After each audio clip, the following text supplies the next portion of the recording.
So in my video, when I say that I don't think children and motherhood is worth it, I want to explain that. When I say that I don't think it's worth it, here is exactly what I mean.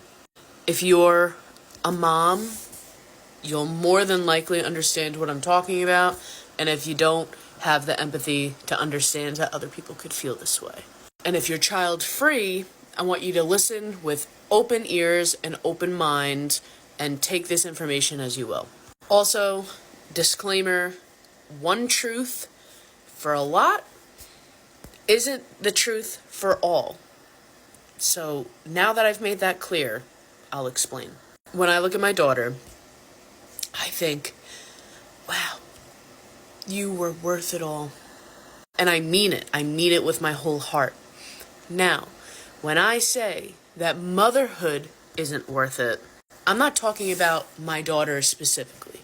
I'm not sitting here saying Harley's just not worth it. Like, I couldn't even imagine a mother saying that about their child. But the motherhood journey isn't worth it. That's why we are one and done. We have zero interest in having any more children. The thought of another hypothetical child, whether it would be a little boy or a little girl, they are not worth it. They are not worth going through everything that I went through with pregnancy, with birth, and postpartum. So that's why I would never have another child. Now, my daughter specifically, I look at her and I'm like, yeah, she's worth it. She's worth it to wake up in the morning. She's worth it for me to work hard at trying to heal my mind, my body, my spirit, and to work hard in this life. She is worth it all, but a hypothetical child isn't worth it. What comes with motherhood, I like to put it as it is the ultimate ego death. In this lifetime, you don't have to go through that kind of ego death. I feel like a lot of people put on child-free people like, you just don't get it. Like, you just don't get it.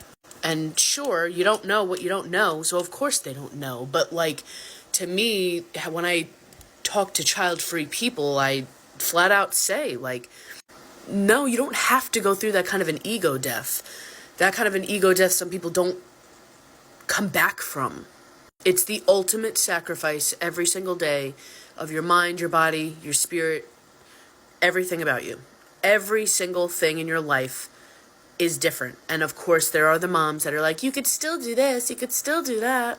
I understand what you're saying, but I can't do those things the same and with the same mind because now I see things differently.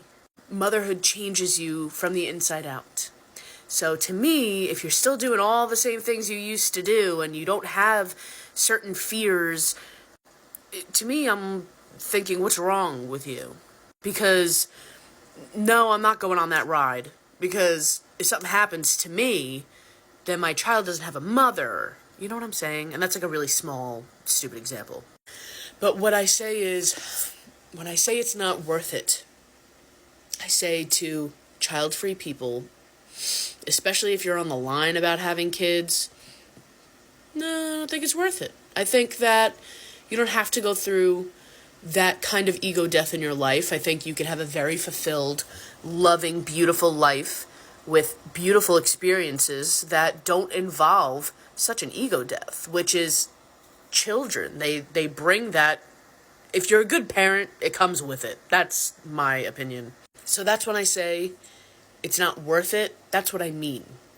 Now that I have my daughter and I know her and I see her, yes, of course she's worth it. She's always worth it for me to keep it pushing.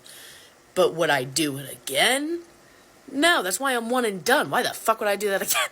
So that's just a very small discussion piece on me explaining that. I can get into more detail on that, but I mean, I feel like I am trying to keep it as basic as possible for the people that have like one brain cell, you know?